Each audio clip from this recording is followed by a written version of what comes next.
Belum, Kan? Pak. Mojokerto ya? Dari Jombang. Oh, Jombang ya. Oh, berarti baru ya. Kita baru Ya. ketemu ya. Jombang ya. Tetangganya Gus Dur ya.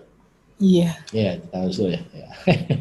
Nah, kalau Pak ini mikro laki perempuan ini mikro ini ya. Ini. Pak, ada juga orang namanya mikro ya. Apa cuma ini simbol aja nih ya. Nah, jadi kalau pendekatan sistem saya dengan Ibu Alifatul itu sama, saling menguatkan. Ya, jadi apa? Jangan Anda berpikir one man show. Kalau Anda di dalam sistem mutu berpikir one man show gagal. One man show. Kemudian yang keenam ya continuous improvement. Perbaikan terus-menerus. Karena begitu Anda mengatakan saya sudah sempurna, itulah ketidaksempurnaan Anda. Karena Anda sudah mengatakan Anda sudah sempurna. Ini bahasa filsafat. Kemudian berdasarkan fakta. Semuanya Anda bicara by data. Jangan ngarang. Bicara by data. Nomor 8, saling menguntungkan. Antara siapa? Ya, antara Anda dan pelanggan saling menguntungkan. Ya. Kalau pelanggan puas, ya Anda juga ikut puas. Karena berhasil memuaskan pelanggan. Nah, itu 8 ya. Ya, kita masuk selanjutnya. Ini doktrin. No measurement, no data. Tidak ada pengukuran, tidak ada data. Jadi data itu fundamental ya. Bapak Ibu, teman-teman sekalian sudah tahu ya. Apa makna data? Data itu menjadi alasan untuk penentuan harga. Data menjadi alasan bagi pejabat untuk membuat kebijakan. No data, no information ya. Data itu sebagai sumber informasi. No information, no management ya. Tidak ada informasi, tidak ada pengelolaan. Nah, yang menyakitkan di sini no management, no polisi. Jadi apa? Yang diserang itu di sini pimpinan ya. Di sini pimpinan, no manajemen, no polisinya. Sama dengan ini ya, peranan nomor 2 ya. Ini ya, prinsip nomor 2, leadership ya. Ya, ini doktrinnya. Ini bagus juga kalau di print atau dicetak ulang, masukkan figura, tempel di dinding-dindingnya. Ya, sekarang kita masuk sebelum bicara intinya itu kita istilah-istilah ya.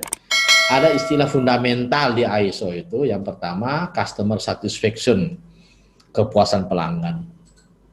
Ada istilah komitmen, itu fundamental. Ada istilah teamwork, juga fundamental dan konsisten. Yang lain ada continuous improvement, perbaikan terus-menerus. Kemudian recording, pembuktian secara visual. Kemudian traceability, pekerjaan Anda harus tertelusur ya. Jadi harus bisa ditelusuri. Mana? Show me, tunjukkan kepada saya secara visual. Ini traceability. Kalau alat apa traceability-nya ya? Misalnya kalibrasi dan uji kinerja.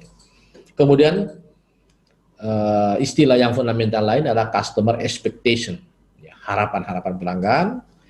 Kemudian yang lain masih istilah-istilah fundamental di ISO 17025 yaitu write what to do, tulis sebelum Anda bekerja, do what to write, kerjakan sesuai yang ditulis. Kemudian apa lagi? Kemudian record all you did, rekam semua kegiatan Anda. Yang terakhir adalah customer feedback, umpan balik pelanggan. Ya, bisnis perspektif itu, jadi kalau Anda cuma berpikir di sini saja tidak salah, tapi tidak lengkap. Ya, tidak salah, tidak lengkap. Jadi harus berpikir bukan sekedar akreditasi, tapi customer perspektif, yaitu apa? Apa customer perspektif? Yaitu ya kepuasan pelanggan dan ekspektasi pelanggan. Kemudian organization perspektif, berarti sini sudah bicara untung di sini. Ini sudah profit oriented ya.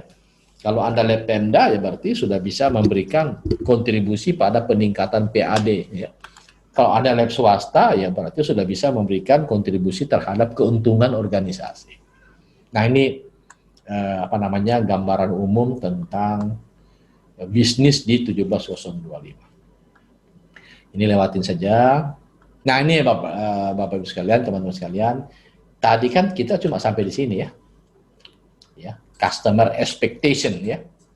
Tapi kalau di ISO lebih lanjut ada istilah ini. Customer expectation, bukan sekedar kepuasan pelanggan, tapi ada harapan-harapan pelanggan terhadap Anda itu apa. Kita berpikir ya, Kalau di sini sudah terpenuhi, udah bagus. Yaitu data valid dan tepat waktu ya.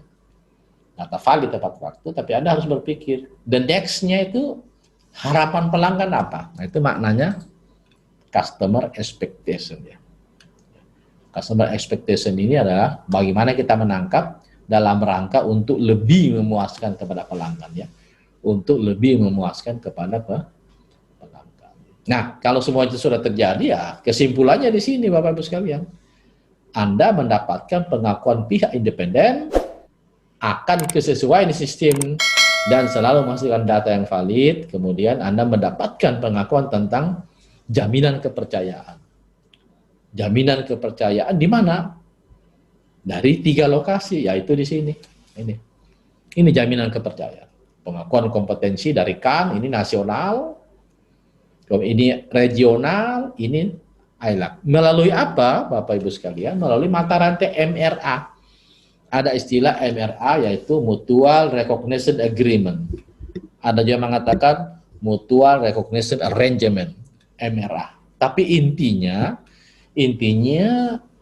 pengakuan kompetensi Anda itu ya, kompetensi Anda itu diakui secara nasional, ini legal aspek ya, kemudian diakui secara regional dan diakui secara internasional. Menarik ya, tantangan ya. Ya, bagi teman-teman lab yang sudah lulus mungkin nggak masalah ya. Seperti di tempatnya ini Bu Mesiani, kemudian dari mana? Dari Gondol mungkin, atau dari Mojokerto sudah lulus. Dari Lampung saya nggak tahu, Bu Ana udah lulus belum ya? Ya. Labnya Bu Ana sudah lulus ya?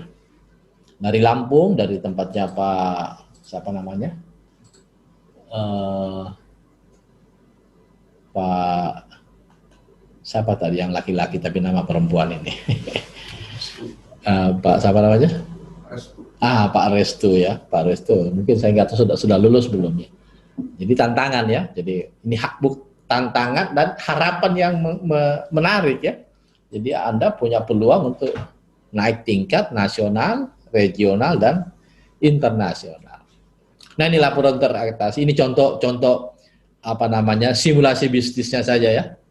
Jadi menurut pengalaman kami itu kalau bisnisnya oriented itu biasanya tahun kedua, setahun kedua setelah lulus baru kemudian kemungkinan mendapatkan keuntungan. Tahun pertama, kedua itu mungkin masih apa namanya scale up-nya kalau bisa istilah bisnisnya ya.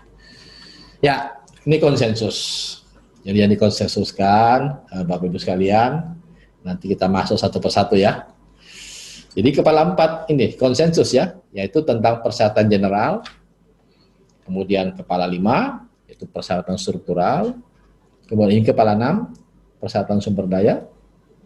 Kepala 7 persyaratan proses dan kepala 8 persyaratan manajemen. Ini 5 ini ya Bapak Ibu sekalian. Jadi nanti sampai dengan diskusi kita nanti ya menjelang zuhur ya kita perdalam 5 konsensus ini. Kepala 4 sampai kepala 8. Nah, menurut ISO klausul 4 sampai 8 harus kompeten. Nah, pertanyaannya apa yang harus Anda lakukan supaya kompeten? Inilah dia yang saya gerak-gerakan ini. Supaya kompeten, maka ya siapkan dokumennya. Nanti ada saya kasih contoh ya, dokumen-dokumen internal, eksternal, dan tata cara pengelompokan dokumen. Kemudian ada implementasi, nanti saya kasih contoh itu 10 implementasi. Kemudian rekaman itu pembuktian ya secara visual ya, jangan sekedar pembuktian ya, dilengkapi dengan pembuktian secara visual ya, rekaman. Nah, inilah yang Anda harus siapkan kalau mau mendapatkan pengakuan kompetensi. Ya, siapkan dokumen, kemudian implementasikan dan rekam semua kegiatan Anda. Ya. Kita masuk yang ini muatan kompetensi ya, ini muatan kompetensi. Jadi nanti Bapak Ibu sekalian, teman-teman sekalian, ini di komputer laptop Bapak Ibu kelihatan ya? Di laptop kelihatan? Kelihatan Pak. Kelihatan ya? Kelihatan, Pak. Jadi nanti asesor datang ke tempat Anda, baik langsung maupun tidak ya, karena sekarang kebijakannya itu masih remote, namanya remote assessment ya, asesmen jarak jauh. Jadi mereka bertanya secara umum, show me, tunjukkan kepada saya secara visual, mana dokumentasi Anda. Dokumentasi dimaksud